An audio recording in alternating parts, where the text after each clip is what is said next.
I love Roger's logic. It's so fluid. It's Saturday, May 28th, because of gas prices. Be there. May 28th, it's Saturday. Gas prices. Ah, man. What up, Howies? Yeah. This is awesome. This is a groundbreaking night for multiple reasons. The last show here, heartbreaking. Also, the first show here that I can remember with 3 black comics, and I'm honored to be one of those 3. Man, I like this place. I'm gonna miss this. It's good. This is like the way stand-up should be. 21 and over crowd, everyone's drinking, having fun. We've been doing a lot of 18 and over shows. That's bad, because some of those girls are really cute. And they're 18. I mean, whatever. It's 18 years old. It's like, I usually like older girls. I like girls I can have a conversation with, I can thumb wrestle with, and maybe get defeated. Not ones that I'm gonna beat every thumb wrestling for. And it's rough because but there's one thing that I do find really attractive in younger girls. Like, it's just more than just physical. It's that their heart hasn't been crushed. They haven't been tainted by society yet and all the gross people and things going on out there. They haven't had their heart just ripped out by some asshole dude and thrown at their feet. And just knowing that I could be that asshole is so sexy. I could be the one breaking hearts and hymens. It's improv. I don't have a builder up here. I just say stuff as it blows through. I like girls my age too, though. You were on the phone out there? You were on the phone out there? Yeah. I saw I had my headphones on. I was trying to remember what I was going to say tonight. She was on her phone, and I'm really good at body language. So I was watching her body, and no, I could tell you were talking to a boy, your boyfriend or something, and then we made eye contact, and I thought there was a moment between us, but then I'm no, maybe not. But then I realized she quickly, as quick as she could, got off the phone, and she told the dude she had to go pee just so she could hang up on him and make eye contact with me. To the over 21ers. You guys drinking tonight? Yeah! Woo! Yeah, drink it up. Just be careful. You don't want to leave here all drunk and get pulled over and get a DWI. Have to get one of those interlock systems. And I mean, even if you're not drinking, be careful. Because, if you're not driving, but you are drinking. Because you don't want to get drunk and offend somebody sexually.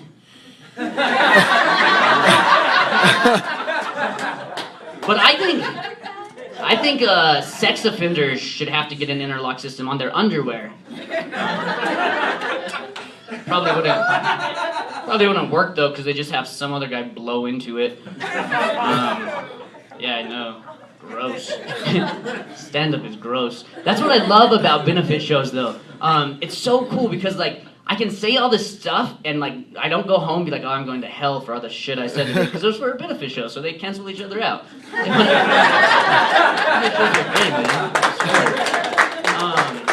And they're always, it's almost always a really cool, supportive crowd. They just have a good time. I did do one benefit show about a week and a half ago, and it was really weird for me. It was a young person, and his father had passed away. And usually I make sure to do my research. I don't want to offend anybody in that sense. Like Mike doing shots. This guy. Look, I can just say shit. Dude holding his straw.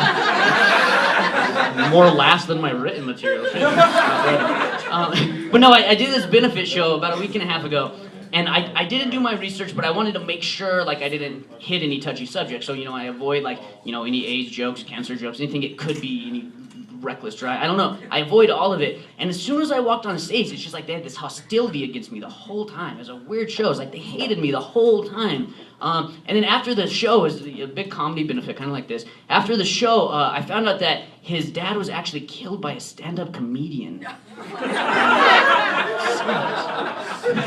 Why would you throw a show like that? I drink too. I was trying to buy a drink, but I always try to get one right before I come up, and then they call me, and I'm just I should just tell them to wait till they get up here. It's cool. I drink because I live downtown. Does anyone else here live downtown? Downtowners? No, we stick in the Northeast Heights. We don't migrate into those. We just don't want to see Black Mike only at a show where he's contained. I live downtown. Mike Long lives downtown. He'll attest to this. If you live downtown and you have like any intelligence in your head at all, you become an alcoholic.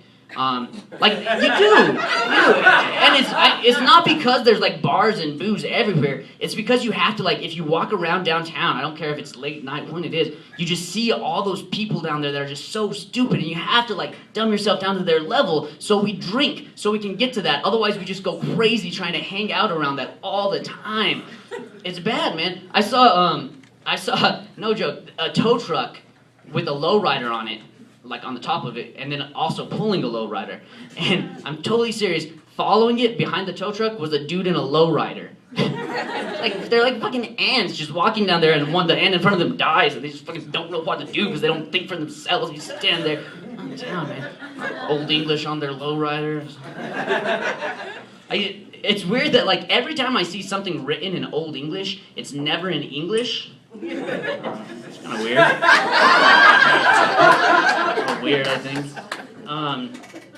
And there's 18-year-olds downtown. Used to, if I'm downtown, I know you're 21 or over. Like, not anymore, and it's hard to tell because these girls, like, the style is these big glasses that look like a freaking Rey Mysterio Jr. Lucha Libre mask. You cover up half their face. When I see the girls in those big glasses, it helps to picture them naked.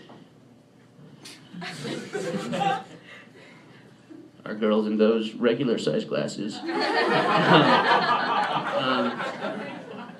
Don't tell this to... I ran into you at not John Adams, West Mesa. So you get out of your comfort zone.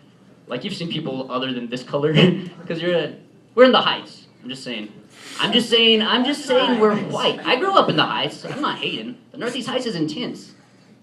This guy is white. Talk about what? No, the Northeast Heights is rough. You got like senior citizens and there's giant carts at Super Walmart running over your toes. People cutting in front of you in line at Wild Oats when you're trying to buy a shot of wheat grass. It's rough. But back to downtown, you got these teenagers, it's either like a few teenagers or these like super thug dudes or these like ghetto muscle-bound douchebags. And I don't know who's worse, but the douchebag ones are bad. Like, I don't get why you girls like these muscle-bound freaks. Lisa, you love them. Why do you like, you do realize that for every hour they spend in the gym pumping iron, that's one less hour they spend doing something useful or productive with their lives, like reading a book or helping troubled youth off the street or doing stand-up shows that they don't get paid for because there's a benefit for cystic fibrosis. There you go. It's out there. My arms are getting bigger, my price. Man, and seriously, how much muscle you're not a big girl. How much muscle does it take in the bedroom to get done what needs to be done? Like, as long as you weigh like 140 pounds or less, I can fucking pin you up against the wall and wear you like a fanny pack for as long as I need to.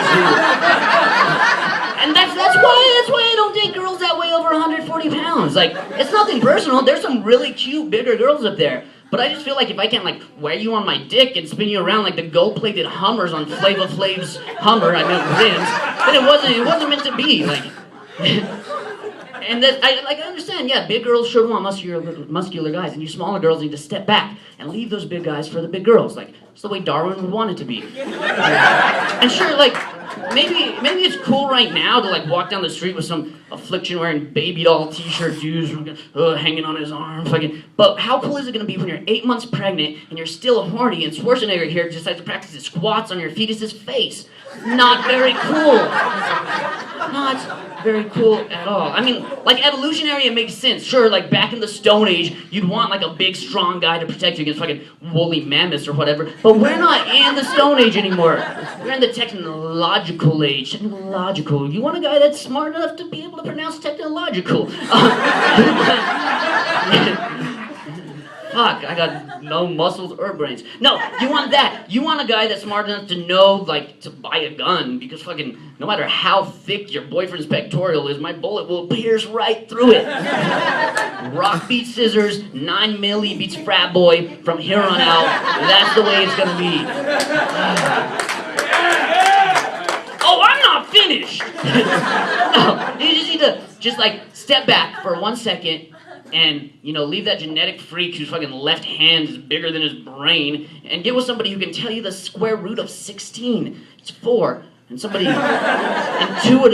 intuitive enough to find your G-spot. And it's me. Look at my sad face. The only picture of me of the night is my sad face. How can I be strong like everyone else? Sometimes I accidentally put my shoes on the wrong feet, and then I say, "Why the fuck are you wearing my shoes?" You guys ever do that thing where you get a turkey and you hold it to a piece of paper and you trace it and it comes out looking just like your hand?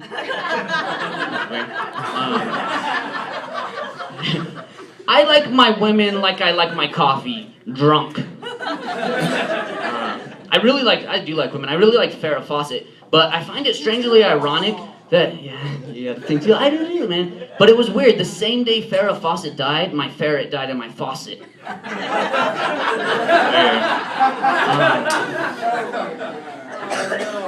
I like my women like I like my coffee, black with my penis inside.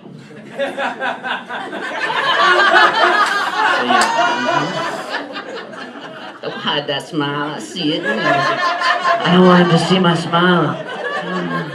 I see that smile. You guys are so... We should just all have a giant sleepover together. Spend the whole night here. Giant sleepover and sex.